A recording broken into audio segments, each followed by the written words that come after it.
मध्य प्रदेश के पश्चिमी भाग में बसा है जिला झाबुआ, जहां बसे गांव आज भी आदिवासी कला संस्कृति को संजोए हुए हैं।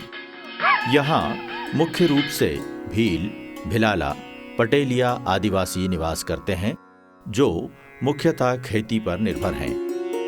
यहाँ की अधिकतर भूमि लाल, पथरीली, छोटी बड़ी कटीली पहाड़ियों में बटी हुई है, जिसके कारण यहाँ के किसान खरीफ मौसम में पैदा होने वाले मोटे अनाज, ज्वार, बाजरा, मक्का आदि फसलों पर ही निर्भर रहते आए हैं। 70 से 80 के दशक में हरित क्रांति आने के बाद खाद्य आपूर्ति के लिए यहाँ के किसानों ने भी रासायनिक खेती को अपनाया, जिससे शुरुआत के कुछ सालों में उत्पादन तो बढ़ा, लेकिन बाद में इस क्षेत्र की भौगोलिक स्थिति के कारण रासायनिक खेती जहरीली होती गई और जमीन की उर्वरा शक्ति भी धीरे धीरे प्रभावित हुई।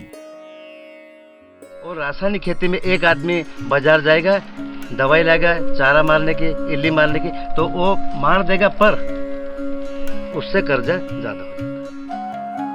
रासायनिक खेती के इन दुष्प्रभावों को देखते हुए खेती पर आए इस संकट से उबरने के लिए लोगों ने अपने अपने स्तर पर प्रयास किए, जिसमें संपर्क संस्था भी एक है।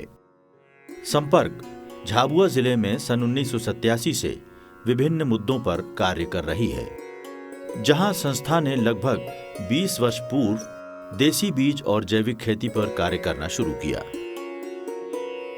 70-80 के दशक में हरित क्रांति के बाद ये चीज़ बदलाव आया और धीरे धीरे किसान बाजार की बीजों के ऊपर निर्भरता बढ़ गई और बाजार का खाद लाने लगा। तो इससे दो चीज़ें हुई, एक तो किसान की आर्थिक हालत खराब हुई, उसको नुकसान हो गया, इनपुट कॉस्ट उसकी बढ़ गई। दूसरा, पर्यावरण दृष्टि से और न्यूट्रिशन की दृष्टि से भी नुकसान हुआ। इस सब चीज़ को देखते हुए ये हालत हो गई, धीरे धीरे किसान पे घर के जो बीज रखने की परंपरा खत्म हो गई। तो इस चीज़ को वापस रिवाइव करने की प्रक्रिया हम लोगों ने पिछले 20 सालों से यहाँ शुरू की थी।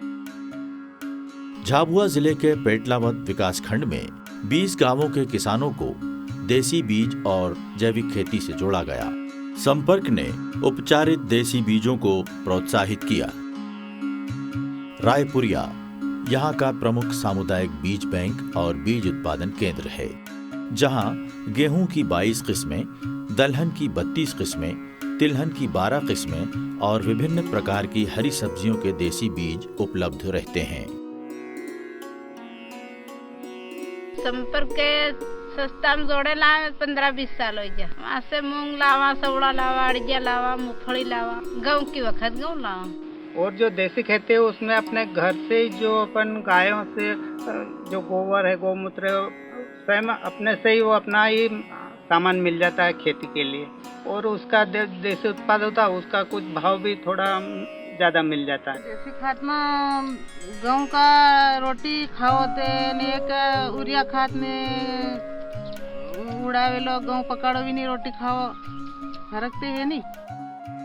बीज केंद्र को सुचारू रूप से संचालित करने में महिला बीज संरक्षण समिति की महत्वपूर्ण भूमिका रहती है। निकले वे मजबूत निकले। भाई बहना समझाते ऐसे बैठ के देसी खाद लगाना, खेती में दवाई नहीं छिटकाना, चारा के। हम जाना बाय लोग ने का अपने खेती करनी, आधी खेती करनी, बढ़िया ही ट्रैक्टर ही नहीं है, खेती नहीं करनी, अपने पैसा लागे, अपना आधी करना तो अपने बसत तो वे। महिला बीज संरक्षक समूह है, व्यक्तिगत बीज संरक्षक भी है और बीज उत्पादक समूह भी है। सामुदायिक बीज बैंक से 1200 से अधिक किसान देसी बीज उपयोग करता है, जो बीज ले जाते हैं।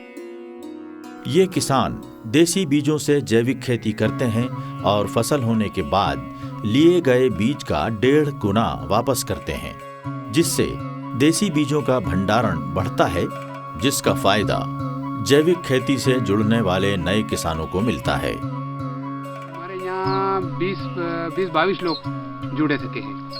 20-22 लोग ये वहीं से गेहूँ लाते हैं और वहीं वापस डेढ़ा करके देते हैं।